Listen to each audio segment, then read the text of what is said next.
অনুরাধা, ও অনুরাধা, আরে কি গো, ঘরে নেই নাকি কেউ? কাজ শেষ করে আসলাম, এত ডাকছি তাও কেউ কথা শুনছে না। এই মরেছে নাকি সালার বেটি? এই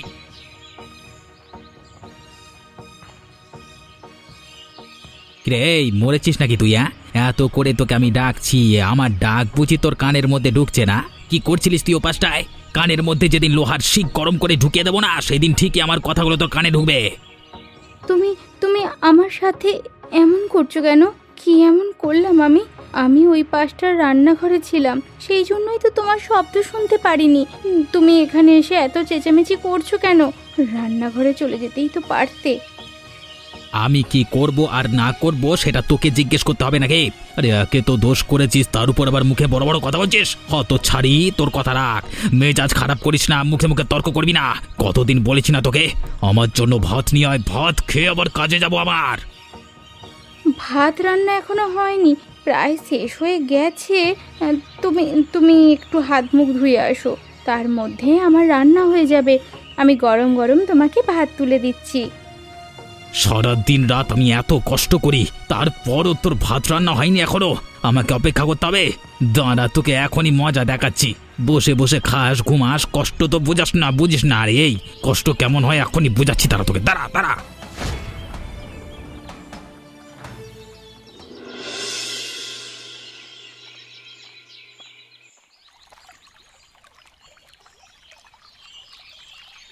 কি গো অনুরাধা দি, কি করছো তুমি এইখানটায়? তোমাকে দেখে এমন মনে হচ্ছে কেন?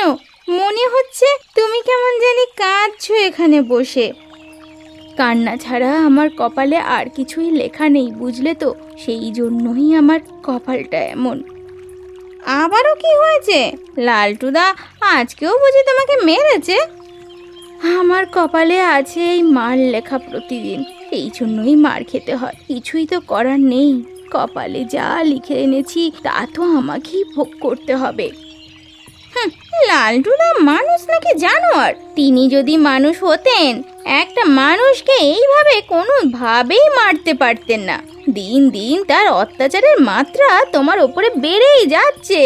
এত তোমাকে মারে কেন সেটাই তো বুঝতে পারছি না। তবে আমার স্বামী সেই দিক থেকে ভালো আছে, আমাকে তেমন একটা মারে না। তোমারই ভালো কপাল গো, তুমি পেয়েছো একটা মনের মতো। ওপরওয়ালা তোমাকে সুখে রেখেছে, এটা দেখতেও ভালো লাগে। নিজে যেই রকমই থাকি, মানুষের সুখ দেখতে আমার ভীষণ ভালো লাগে। তুমি সুখে আছো সেটা জেনে আমি সুখী। আমার হাতে যদি করার কিছু থাকতো, এই লালটুদাকে আমি এমন উচিত শিক্ষা দিতাম, জীবনেও তিনি আর এমন কাজ করতে পারতেন না। যাই হোক, এইসব নিয়ে তোমাকে ভাবতে হবে না। আমার অনেক কাজ পড়ে আছে, সেইগুলো করতে হবে, পরে আবার দেখা হবে।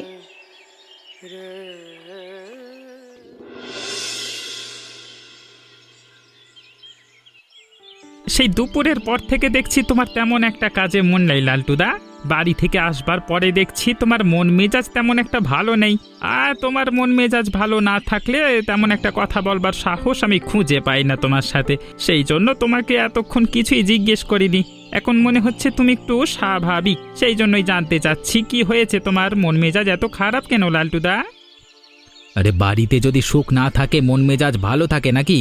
কাজ করি, বাজারে যাই, সবকিছু করবার পর যদি বাড়িতে গিয়ে সঠিক সময় খাবার না পায়, তখন মেজাজটা কেমন লাগে একবার বোঝো।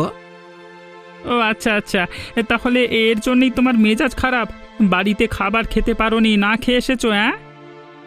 না খেয়ে তো এসেছি, তাতে এখন আমার একটুও দুঃখ নেই। বউটাকে এমন মার দিয়েছি, বাপের জন্মে কখনো আর রান্না করতে দেরি করবে না। বউয়েদের বেশি লাই দিলে তারা মাথায় উঠে যায়। মাঝে মধ্যে মেয়েরে তাদেরকে একটু সোজা রাখতে হয়, তাহলে দেখা যায় তাদের কথায় উঠতে বসতে হয়। আরে আমাদের কথার কোনো মূল্য নেই। কি বলছো তুমি? বৌদিকে মেরে তারপর এখানে এসেছো? আরে কাজ না করলে মারবো না তো চুমু দেবো নাকি? আর কাজ করেছে, মেরেছি, কিছুদিন ঠিক হয়ে যাবে, কিছুদিনই ঠিক হয়ে যাবে। চিন্তার বিষয়, মাঝে মাঝে আমার বউ তো আমার কথা শোনে না। আমি যেটা বলি সেটার বিপরীতে কাজ করে, ঠিকঠাক মতো রান্নাও করে না। তুমি চুপ আছো সেজন্য কিছু হয় না। যদি ঠিকঠাক মতো মার দিতে পারো, দেখবে সোজা হয়ে যাবে। ঠিক আছে, এবার থেকে এটাই করব। যা করবে পরে করো, এখন কাজে মন দাও।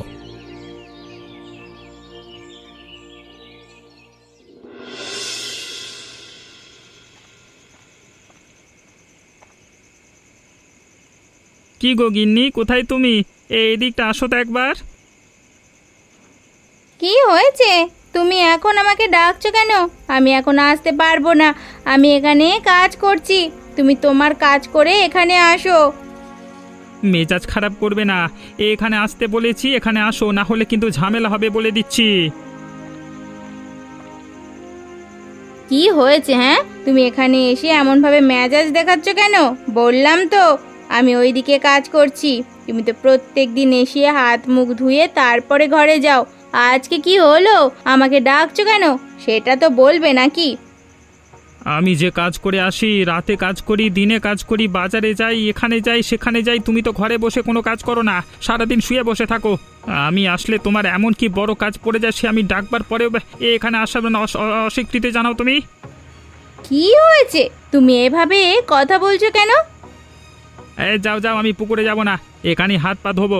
আমার জন্য জল নিয়ে আসো, এরপর থেকে প্রতিদিন এখানে জল রাখবে বলে দিলাম। আমি কোনো পানি আনতে পারবো না।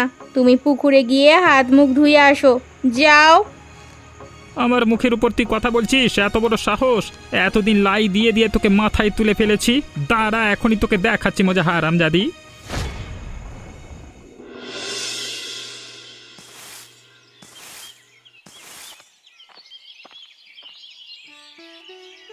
কি গো রেণুকাদি, কি করছো তুমি এখানে বসে বসে? হ্যাঁ, আরে রমেশ দাজি, হঠাৎ আমার বাড়ির এখানে কি মনে করে? তোমাকে তো আজকাল এদিকটা দেখাই যায় না। কোথায় থাকো, কি করো না করো সেটা তো বুঝতেও পারছি না। তা আজকে হঠাৎ কি মনে করে এখানে এলে সেটা তো বলো। আরে আমি কাজ করি তো পল্টুর সাথে, সব সময় পল্টু তো ওদিকটায় যায়, সেই জন্য আমি আর এই দিকটা এখন আর তেমন আসি না। পল্টুকে খুঁজতে খুঁজতে এদিকে চলে আসলাম। বাজারে বাজার খুঁজে এসেছি, কোথাও ওকে দেখলাম না, এজন্য ভাবলাম বাড়িতে আছে, সেই জন্যই তোমার এখানে চলে আসলাম। তা পল্টু কোথায়? ও আচ্ছা, তাই বলো। ও গিয়েছে একটা কাজে। কি কাজ সেটা আমাকে বলে যায়নি, আমি নিজেও জানি না কোথায় গিয়েছে। তবে হয়তো কিছুক্ষণ পর বাড়িতে ফিরে আসবে। বলল আসতে একটু দেরি হবে, ভোরবেলা উঠে গেছে। তা হঠাৎ করে এত তড়িঘড়ি করে ওকে খুঁজছো কেন তুমি? হ্যাঁ, সেটা বলো না। সেটা তোমাকে বলে আর লাভ কি? যদি বাড়িতে আসে আমার ওখানটা একটু পাঠিয়ে দেবে, বলবে আমি দেখেছিলাম, ওকে খুঁজে গেছি বাড়ি পর্যন্ত। আচ্ছা ঠিক আছে, বাড়িতে আসলে সেটা না হয় আমি বলে দেব। তুমি যেহেতু এসেছো একটু বসো, তোমার জন্য বাতাসা মুড়ি নিয়ে আসি, খেয়ে তারপর যেও। এখন আর বসবো না, বাড়িতে আমার কিছু কাজ আছে, সেগুলো করতে হবে। অন্যদিন আসলে সে সময় আবার বসবো, আজকে একটু ব্যস্ততার মধ্যে আছি। পল্টু আসলে তুমি একটু পাঠিয়ে দিও। আচ্ছা ঠিক আছে, পল্টু আসলে আমি পাঠিয়ে দেব।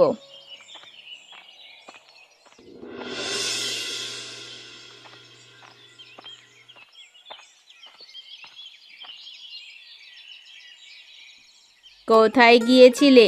এত দেরি করে আসলে কেন? আমাকে বলেও তো গেলে না। আমি তোমার জন্য অপেক্ষা করে বসে আছি সেই কখন থেকে। আমার জন্য অপেক্ষা করে বসে আছো কেন? তুমি নিজে খেয়ে নিলেই তো পারতে। আমি সেই কখন তোমাকে বলে গেলাম হ্যাঁ আমার আসতে দেরি হবে, অপেক্ষা করলে কেন বলো তো? এমন কখনো হয়েছে আমি তোমাকে ছাড়া খেয়েছি নাকি? হ্যাঁ, তুমি আসবে, দুজনে একসাথে বসে খাবো, সেই জন্যই তো বসে আছি। এখন বসে থাকাটা কি আমার ভুল হয়ে গেল নাকি তোমার জন্য? আহা, তুমি এভাবে বলছো কেন? আমি তো সেটা বোঝাতে চাইনি, তুমি কষ্ট করে বসেছিলে সেটাই বলেছি। ও আচ্ছা, ভালো কথা। তোমাকে তো একটা খবর দেব, সেটা তো ভুলেই গেছি। হ্যাঁ, আমাকে আবার কি এমন খবর দেবে যেটা আবার ভুলেও গেলে? কি খবর বলো তো? সকালবেলা রমেশ দাদা এসেছিল আমাদের বাড়িতে, তোমার খোঁজ করছিল। বলেছি বাড়িতে নেই, আসলে আমি বলবো আপনার সাথে দেখা করবে। আমি সেই কখন আসলাম, তুমি তখন আমাকে বলবে না? আমি সেখানে যেতাম, এত দেরি করে কেন বলো দেখি? তখন তো বললেন না, খেয়েই এখান থেকে চলে যেতে। আমার আর খাওয়া হতো না, সেই জন্যই বলছি একটু পরে যেও। এই খাবারটা খাও। রমেশটা যেহেতু নিজে এখানে এসেছে, নিশ্চয়ই কোনো গুরুত্বপূর্ণ ব্যাপার হবে। আমার আমার আরও আগে যাওয়া উচিত ছিল। যাই হোক, দেরি হয়েছে যেহেতু, আর একটু হোক। দাও তরকারি তুলে দাও, আমি ভাতগুলো খেয়ে নিই, তুমি খাও।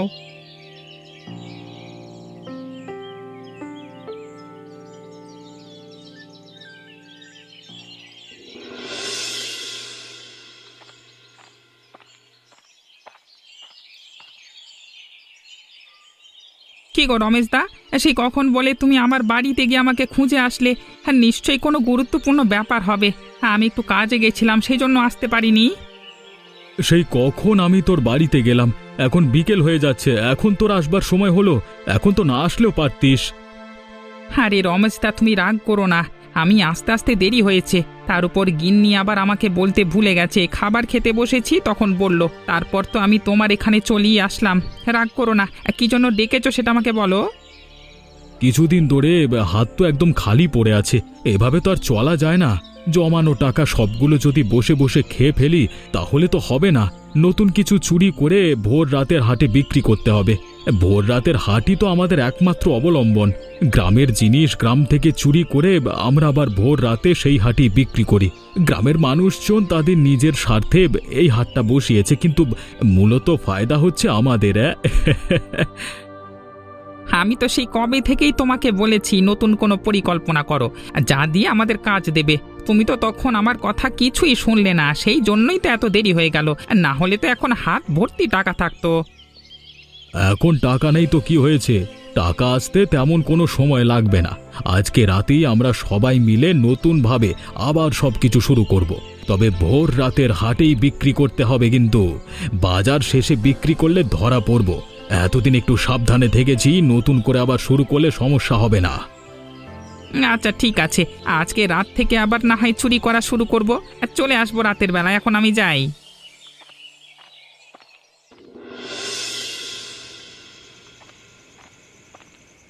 শেষ পর্যন্ত আমাকে তোমরা চুরি করতে নিয়ে গেলে। চোরের বউ হিসেবে ভালোই আছি, চোরের সাথে চুরি করতে পারছি। মনটা আমার ভালোই হয়ে যায় যখন তোমরা আমাকে চুরি করতে নিয়ে যাও, কিন্তু যখন তোমরা আমাকে নিতে চাও না তখন আমার আর ভালো লাগে না। আমি তো সব সময় তোমাকে নিয়ে যেতে চাই। রমেশ দা মাঝে মাঝে বলে তোমাকে নেওয়ার দরকার নেই, এই জন্য আমি তোমাকে নিতে চাই না। আর না বুঝে আমার উপরে চেঁচামেচি করো শুধু।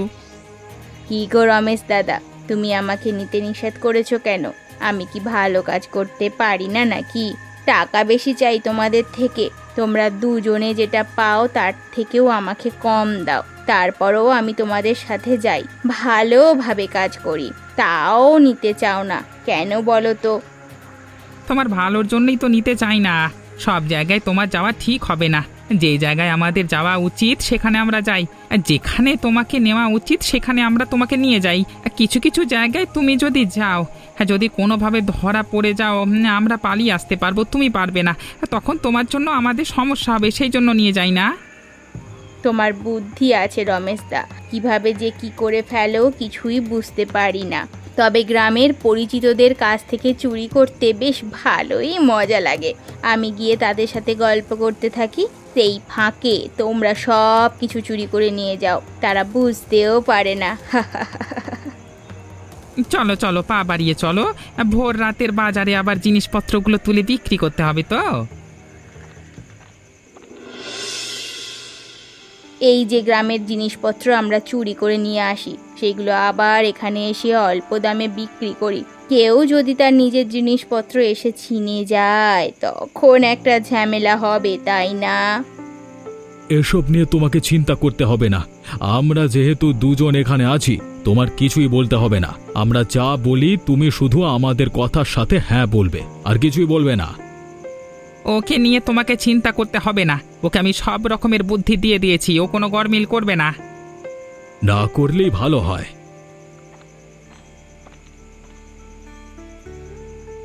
এই যে ওরা আবার দোকান দিয়ে বসেছে, আর এখান থেকে অল্প দামে জিনিসপত্র নেওয়া যায়, খুব ভালো লোকেরা। এতদিন তোমরা দোকান দাওনি কেন গো? আরে এতদিন আমরা একটু অসুস্থ ছিলাম, সেই জন্য দোকান দিতে পারিনি। তোমাদের কি কি লাগবে নিয়ে যাও, জিনিসপত্র অনেক কিছু বিক্রি হয়ে গেছে, পরে কিন্তু আসলে পাবে না। কথা পরে বলবো লালটু, আগে যা যা প্রয়োজন তা এখনই নিয়ে নি, পরে দেখা যাবে কিছুই পাই না। অল্প দামে এই বাজারে সব কিছু পাওয়া যায়। এনারা খুবই ভালো লোক, এনারা খুবই অল্প দামে আমাদের জিনিসপত্র দেয়।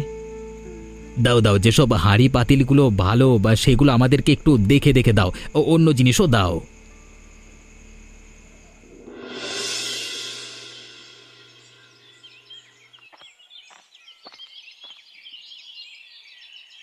কি গো, তুমি এখনো ঘুমিয়ে আছো?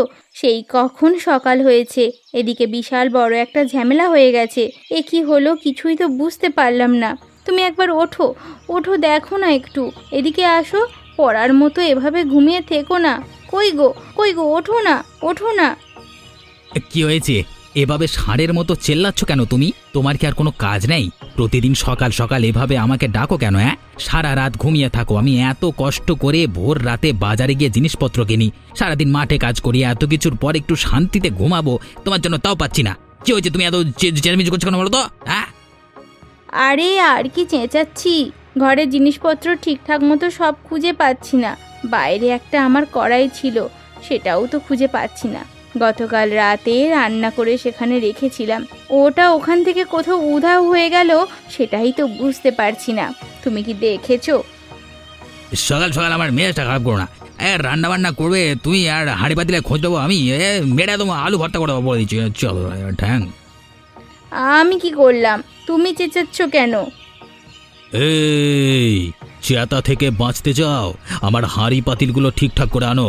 হারিয়ে গেলে তোমার দশা কিভাবে করতে হবে বুঝতে তো পারছো। আমি ঘুমালাম, আর ডাকবে না।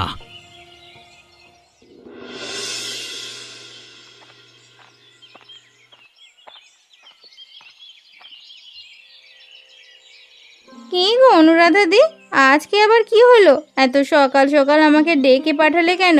বাড়িতে আমার প্রচণ্ড কাজ পড়ে আছে, সেগুলো করতে হবে তো নাকি? কি জন্য ডেকেছো একটু দয়া করে তাড়াতাড়ি বলো। হ্যাঁ, ওদিকে আমার অবস্থা ভালো নয়। আমার স্বামী আর আগের মতো নেই গো, পান থেকে চুন খসলেই আমাকে ধরে মারে। এখনো ঘুমোচ্ছে, যদি উঠে দেখে আমি বাড়িতে নেই, পুরো বাড়ি মাথায় করে আমাকে মারবে। আমি একটা বিপদে পড়েছি, কি যে করব কিছুই বুঝতে পারছি না। সকালে উঠে রান্নাঘরে দেখি আমার একটিও কড়াই নেই, কোত্থেকে যে কোথায় গেল সেটাই তো বুঝতে পারছি না।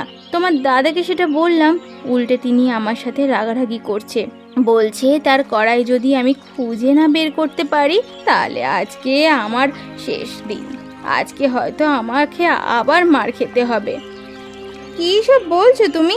দুদিন আগে আমিও একটা পাতিল পাই নাই, ভোলানাথকে সেটা বলিনি, বললে আমাকেও মারতো গো।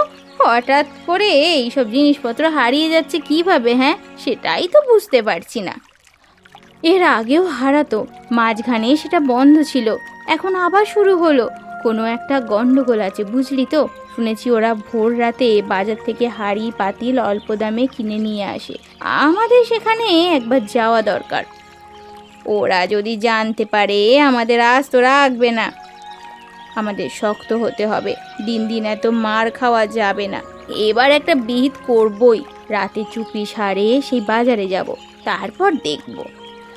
হ্যাঁ আচ্ছা ঠিক আছে, আমি চলে আসবো, এখন গেলাম গো।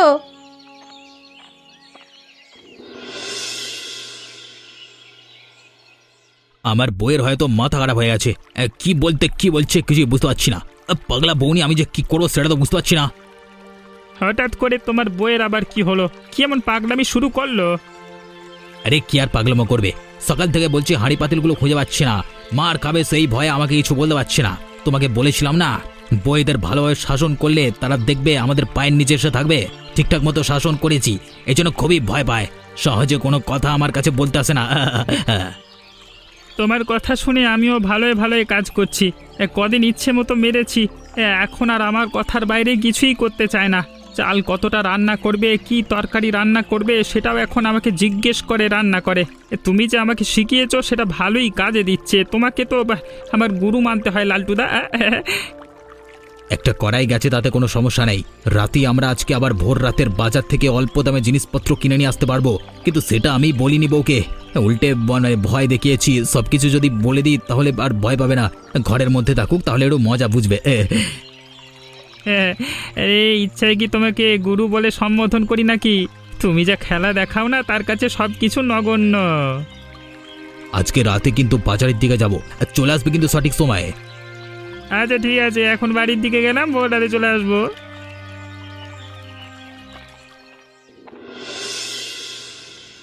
ওরা যদি এখানে আসে তাহলে তো সর্বনাশ হয়ে যাবে।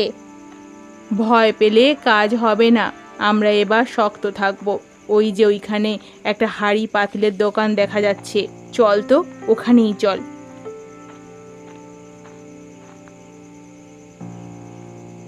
এ কি, এ তো আমার হারিয়ে যাওয়া সেই কড়াই। আরে আরে, এ তো আমার পাতিল। কি হয়েছে? এখানে এসে আজে বাজে কি কথা বলছো? আমাদের আবার বলছো কেন? কাজ আছে, এখান থেকে দূরে সরে যাও।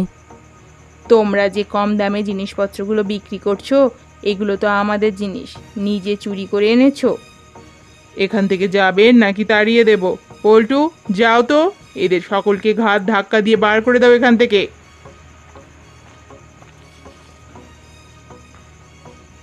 এখানে কি হয়েছে? কি তোমরা এখানে কি করছো দুজন?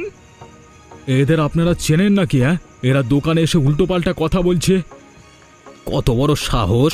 তুমি এখানে কেন এসেছো অনুরাধা? তোমাকে আজকে বাড়ি নিয়ে গিয়ে মজা দেখাচ্ছি, পিঠের চাল ছাড়িয়ে নেব। তুমি আমাকে কি দেখাবে? এখানে যে কড়াইটা দেখছো, মাথার মধ্যে এমন জোরে বাড়ি দেব না, ঘুরে মাটিতে পড়ে যাবে। অনেক সহ্য করেছি, আর নয়। এখানে কি হচ্ছে সেটা দেখতে পাচ্ছ না নাকি? যে কড়াইটা দেখছো, এই পাতিলটা দেখছো না, এটা মালতীর ও আমাদের। এরা এইগুলো চুরি করে এনে এখানে কম দামে বিক্রি করে। বোকার দল, এতদিন সেটা বুঝতে পারিনি। আবার বড় বড় কথা, পুরুষগিরি। এরপর যদি কখনো আমাদের গায়ে হাত তোলো, হাত ভেঙে দেব। পারলে এদের কিছু করে দেখাও। অবস্থা তেমন একটা ভালো ঠেকছে না গিন্নি। এখানে দাঁড়িয়ে থেকে কোনো লাভ নেই। রমেশ দা, তুমি থাকো, আমরা পালাই। এমন মজার মজার গল্প পেতে চাইলে আমাদের চ্যানেলটাকে সাবস্ক্রাইব করতে ভুলবেন না।